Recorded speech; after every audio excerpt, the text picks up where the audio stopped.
सुकन्या समृद्धि योजना आपके ही लिए है अगर आप शेयर मार्केट या म्यूचुअल फंड्स में इन्वेस्टमेंट करने से डरते हैं, हर महीने या साल में कुछ अमाउंट निवेश करना चाहते हैं और सबसे बड़ी बात, अगर आप बेटी के पिता हैं।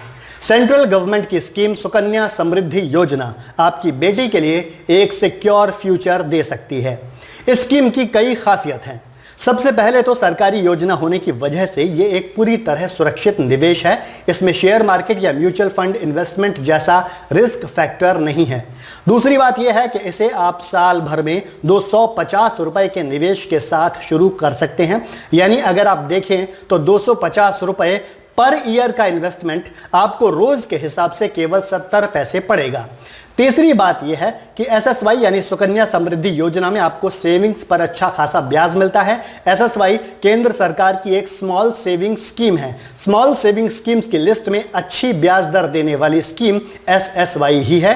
फिलहाल इस स्कीम पर 7.6% का ब्याज दिया जा रहा है। ये ब्याज दर जुलाई 2021 से सितंबर 2021 के क्वार्टर के लिए तय की गई है। हर 3 महीने बाद इस इंटरेस्ट रेट की समीक्षा की जाती है। चौथी बात यह है कि एसएसवाई में जो भी पैसा जमा करते हैं वो टैक्स फ्री होता है। जब आप इस स्कीम से पैसा निकालते हैं तो वो भी टैक्स फ्री होता है।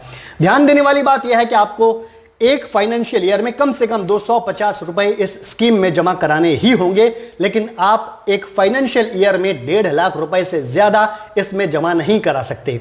अब सवाल आता है कि इस अकाउंट को खुलवाएं कैसे। तो दोस्तों, सुकन्या समृद्धि योजना के तहत आप पोस्ट ऑफिस या किसी ऑथोराइज्ड बैंक में अकाउंट खुलवा सकते हैं। इसके लिए बच्ची का बर्थ सर्टिफिकेट, अगर बच्ची का आधार कार्ड है तो वो, बच्ची के पिता का आधार कार्ड और पैन कार्ड जरूरी है। इसके अलावा फोटोग्राफ्स भी चाहिए।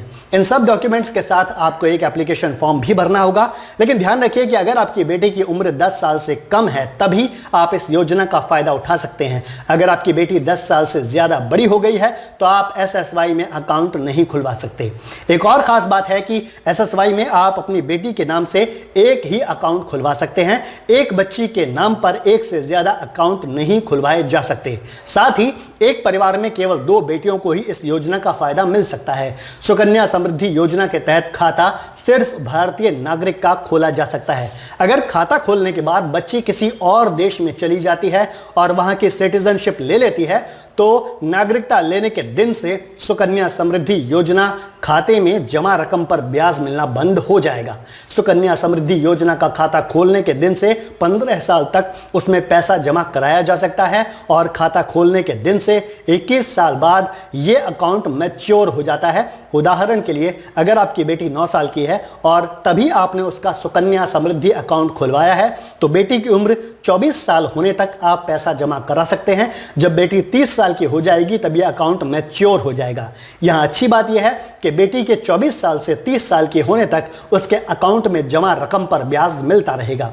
अगर आप अकाउंट मैच्योर होने से पहले पैसा निकालना चाहते हैं तो आप बेटी के 18 साल की होने के बाद उसकी हायर एजुकेशन के लिए आधा पैसा निकाल सकते हैं। इसके अलावा 18 साल की उम्र के बाद बेटी की शादी के लिए अकाउंट बंद कराकर पूरा पैसा निकाल सकते हैं। अब ऐसा हो सकता है कि किसी 1 साल या कई साल तक आप इस अकाउंट में एक भी रुपया जमा ना करा पाएं तो ऐसे मामले में आप 50 रुपए हर साल के हिसाब से पेनल्टी देकर अकाउंट को रेगुलर करवा सकते हैं। साथ ही आपको 250 रुपए हर साल के हिसाब से रकम भी जमा करानी होगी, तभी आपका अकाउंट रेगुलर हो पाएगा। अगर आप पेनल्टी नहीं चुकाते हैं तो आपको एसएसवाई खाते पर एसएसवाई का ब्याज नहीं मिलेगा, बल्कि पोस्ट ऑफिस के सेविंग्स अकाउंट के बराबर ब्याज मिलेगा, जो लगभग 4% होता है। यानी आपको ब्याज का नुकसान होगा। सुकन्या समृद्धि योजना खाते में रकम कैश, चेक, डिमांड ड्राफ्ट या इलेक्ट्रॉनिक ट्रांसफर मोड से भी जमा की जा सकती है। इसके लिए रकम जमा करने वाले का नाम और अकाउंट होल्डर का नाम लिखना जरूरी है।